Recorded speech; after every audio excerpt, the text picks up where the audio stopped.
अभी मंच पे जो आसाम की टीम आ रही है वो आसाम के तिनसुकिया डिस्ट्रिक्ट के मोरान कम्युनिटी की जो टीम है, ये अभी हमारे सामने बिहू नृत्य करेंगे। ये बिहू नृत्य क्या होता है, किस मौके पे ये किया जाता है, तो ये पूरी नॉर्थ ईस्ट को लेकर पूरी दिलचस्प बातें ऐसी है कि वहाँ पे संस्कृति उनकी रगों रगों में है। संस्कृति को बचाए रखने के लिए हर समुदाय अपने अपने तरीके से बहुत ही गंभीर कोशिश करते हैं।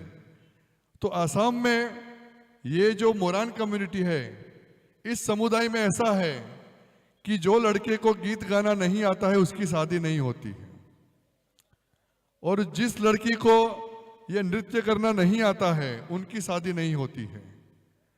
इसलिए इस समुदाय में लड़कों को गाना और बजाना वो आवश्यक है, तभी जाके वो शादी कर पाते हैं। और ये जो बिहू है, ये नृत्य जब लड़की पहली बार जब मासिक धर्म में आती है तब जाके वो बिहू करती है। ट्रेनिंग बचपन से दी जाती है। लेकिन गांव में बिहू के ऐसे महोत्सव होते हैं, ऐसे साल में 4 बिहू होते हैं, और वो बिहू महोत्सव में गांव में बड़े बड़े मैदान हैं। हम कहते हैं कि जल जंगल किसका है, हमारा है, लेकिन हमारे गांव में जंगल कितना है? तो उनके गांव में जंगल अभी भी बचा हुआ है। अभी भी हाथी वगैरह गांव में घुस जाते हैं।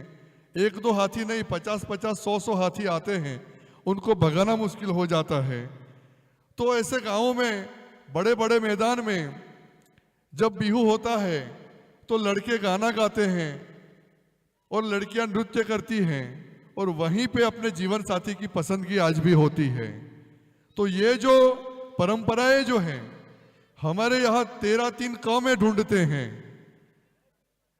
हमारे यहाँ हम परंपराएं की जो बात करते हैं वो संविधान की 13-3 कौमें करते हैं, और ये लोग जो परंपराएं हैं अपने जमीनी स्तर पर बचाते हैं।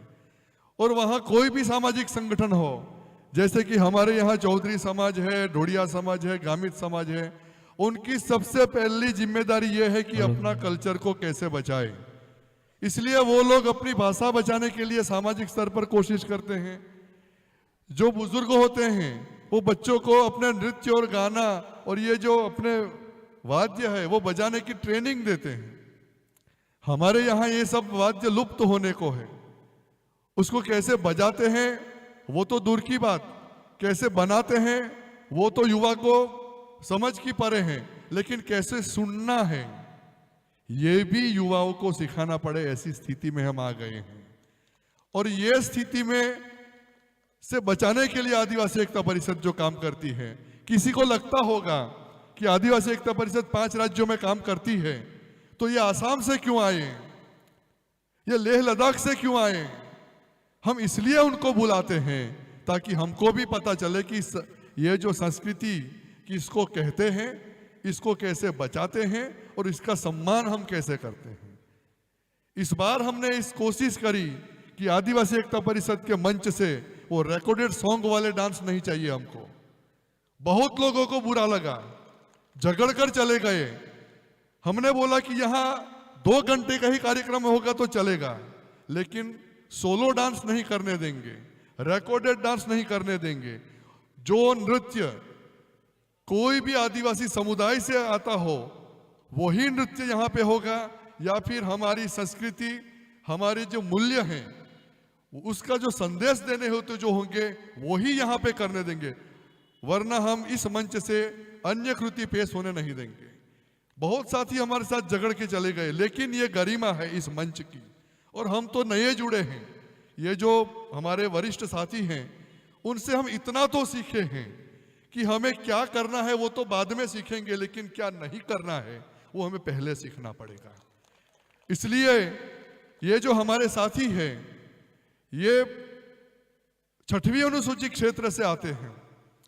हम 5वीं और 6वीं अनुसूची संविधान के 2 पन्नों में ढूंढते हैं, लेकिन ये 5वीं और 6वीं अनुसूची को अगर समझना हो तो पूरा जीवन कम पड़ता है, और समझना हो तो 2 दिन में समझ जाए, ऐसी बात है।